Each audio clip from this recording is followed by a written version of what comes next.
సికింద్రాబాద్ ఉజ్జయిని మహంకాళి అమ్మవారి ఆలయం వద్ద బోనాల సందడి మొదలైంది. అమ్మవారి బోనాల జాతరకు ముందు వారం అత్తిలి కుటుంబం నుంచి మొదటి బోనం సమర్పించడం ఆనవాయితీగా వస్తుండగా జోగిని శ్యామల నృత్యాల మధ్య మహంకాళి పురవీధుల్లో ఊరేగింపుగా ఆలయానికి చేరుకున్నారు. తొలి బోనం వేడుకలో భక్తులు భారీగా పాల్గొన్నారు. అమ్మవారి ముందు జోగిని శ్యామల నృత్యం చేసిన అనంతరం అమ్మవార్లకు బోనంను సమర్పించారు.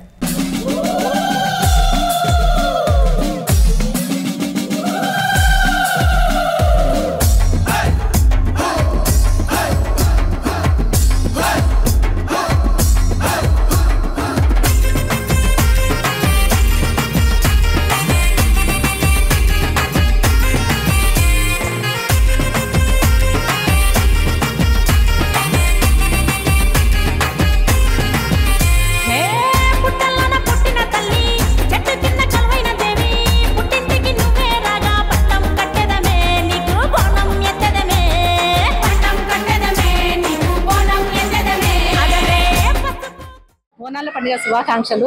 ఆడపడుచులందరూ ఎప్పుడెప్పుడా ఎదురు చూస్తూ ఉండే పండుగ అటువంటిది ఇది. అందరు ఎదురు చూసినటువంటి ఆ రోజు రానే వచ్చింది. ఒక 15 రోజుల నుండి కూడా అమ్మవారిని ఎదుర్కొచ్చినప్పటి నుండి కూడా ఉజ్జయిని మహంకాళి టెంపుల్ అంటే చాలా ప్రసిద్ధిగాంచింది. అమ్మ కొలిసిన వారికి కొంగు బంగారంగా నిలుస్తుంది.